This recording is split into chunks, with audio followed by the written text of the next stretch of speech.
When you were in Carolina, your neighbor was Michael Jordan. Yes, sir. Mike loves to gamble. Boo Ray and Yeah, I don't play Blu-ray. you don't play Boo Ray? Nah, that's right there. That's a relationship killer. It got every type of person, your constituent on nightcap. It got bringing pistols to the arena. All off Blu-ray. Yeah. I do some gambling, and I think I learned this quote around him, Michael Jordan. That is, he was having just a little banter. Somebody asked him. He said, "Hey, how much you want to bet on this?" Simply said by Mike, "Whatever makes you nervous." That's him. That's a flex right there. Yeah.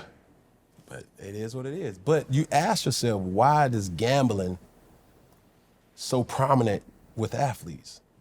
Because that rush, that thrill that you get, it's either gambling or you playing a sport. It coincides because the nervousness, the anxiousness that you kind of get, the thrill, it's like, whoo, is he gonna make the shot? What's coming next? What's coming next? What card? Is he gonna get the card? Am I gonna get the card? There's a lot riding on this. It's a lot of chance, but a lot of probability. You know what I'm saying? So it is what it is. So yeah, I learned a lot from MJ. Very positive in who I am today. Always was accessible to knowledge. You know what I'm saying? And just what he represents for the culture and what he represents for us today is something that I've always marveled. If Cam Newton never plays another down in the NFL, are you satisfied with your career? Yes, sir. Because I gave everything to this game of football. And in the famous words of Frank Sinatra, You did it your way. I did it my way. From the fashion to the way I presented myself to everything else, I'm satisfied. When you officially decide to call it a career, in 5 years, does Cam Newton get that call? Does he get that knock on the door and say, "Welcome to football heaven," which is Canton, Ohio, the Pro Football Hall of Fame? Honestly, though, I wouldn't care. And not to disrespect the Hall of Fame and the people who are in it, my impact was felt. And that's all I wanted. From a kid from College Park, Georgia, by way of Atlanta, to have the impact that I had, where globally I go anywhere and people say, "Man, he look like what's the football?" Dad, we played in a masked sport.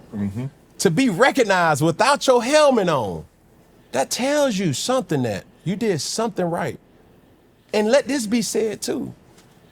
I never had an incident with domestic violence. I never had a run-in with the law. I never had anything conduct detrimental where people would have assumed that, oh man, he's a head case. Right. That's your personal opinion. Go back and talk to Ron Rivera. Go back and talk to Matt Rule. Go back and talk to Bill Belichick. Talk to Greg Olsen. Talk to Thomas Davis. Talk to these people who shared the locker room with me. Rest in peace. Talk to Jerry Richardson. These people will tell you who Cam Newton really is. A lot of people who don't like Cam Newton, it's only subjective to what you may think.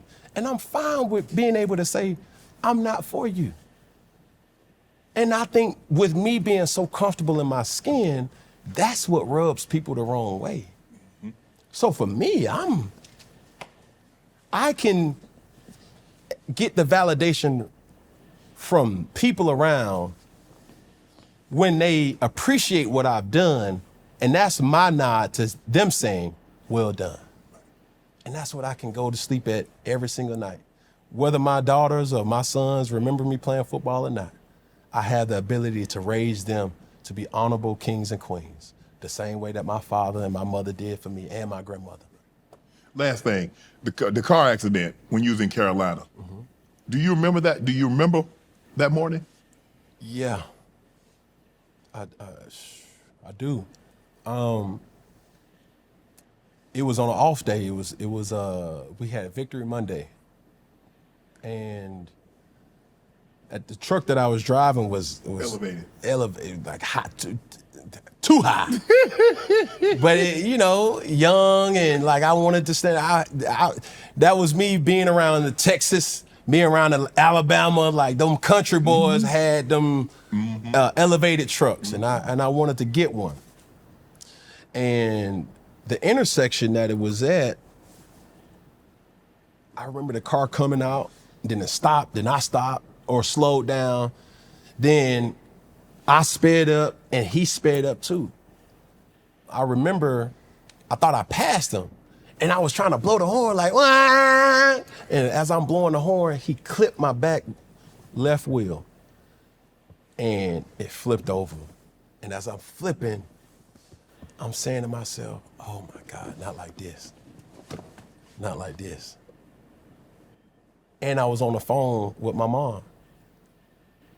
Not like this, no, not like this, not like this. And when I got out, I didn't realize how close off the edge of the bridge it was. Right.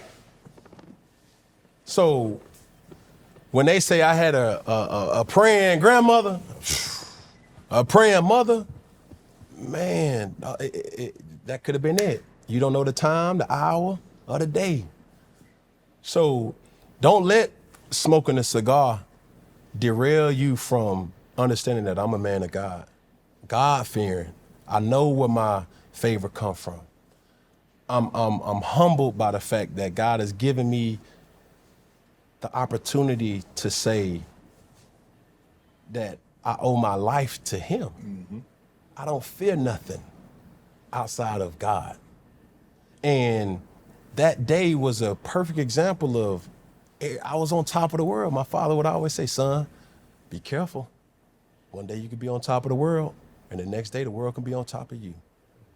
Do right by people. And no matter what you say about Cam Newton, you can never find a person that I did wrong. And that's what resonates to me the most. Because there's times in my life, similar to that car accident, where I ain't supposed to be here. They thought after Florida, they'll never hear from me again. It was so many transfers that left. Right. And you never heard from them again. Never heard from them.